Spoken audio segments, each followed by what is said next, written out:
Welcome to Life Strategies with Michael. Michael's the published author of the books God's Healing Hands, Volumes 1 and 2, a certified life coach, recovery coach, and education provider for Oasis. Coach Michael, can you take some time today and discuss self-sabotage? What is it and why do we do it? Well, Coach Maria, I'm asked that question often. What is self-sabotage, and what are the factors and what causes it? Many individuals who are in the grip of self-sabotage either are unaware of what they're doing or they're unable to control it. Some can't figure out why things start off beautifully and all of a sudden they fall apart or just totally shatter. A common factor that's attributed to self-sabotage is the fear of success.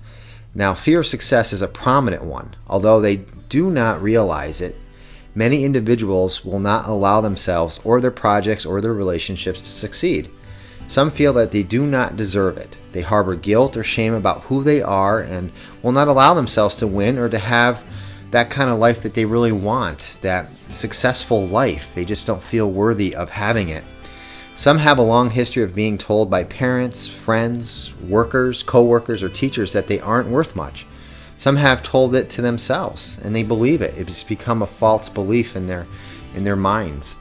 Like a poison arrow, this negative barb has gone deep within their souls.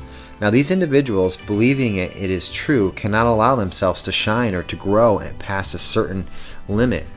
Some feel that success itself is dangerous. The more successful they are, the happier and more fulfilled they are, the more others will dislike them. Still, others get a reverse pleasure out of failing. Some refuse to give their friends, their wives, their significant others, or family members the pleasure of seeing them succeed. They are punishing others by failing, not wanting them to reap the fruits of their success. Another form of self-sabotage is some people just attack themselves. Needless to say, when an individual cannot express his anger and frustration outwardly, when they can't even allow themselves to feel angry or have anger feelings, this anger often turns around and becomes expressed against the person themselves. It's not uncommon to have a person attack themselves in many ways and are usually unaware when this self-sabotage is happening.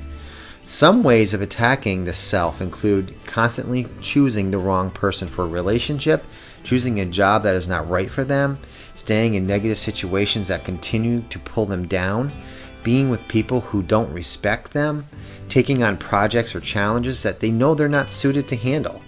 Or others have unhealthy eating habits that they develop and exercise patterns, poor hygiene, or refraining from finding appropriate medical care. Some people begin acting out in ways that causes them to be rejected, and they do this deliberately. Others secretly know just what to do to upset others, so they continue to do it.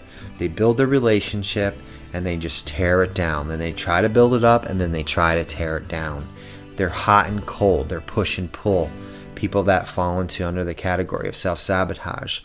And some run away at the last minute, reneging on promises, or they just can't be counted on. They have inconsistent abandonment attachment styles.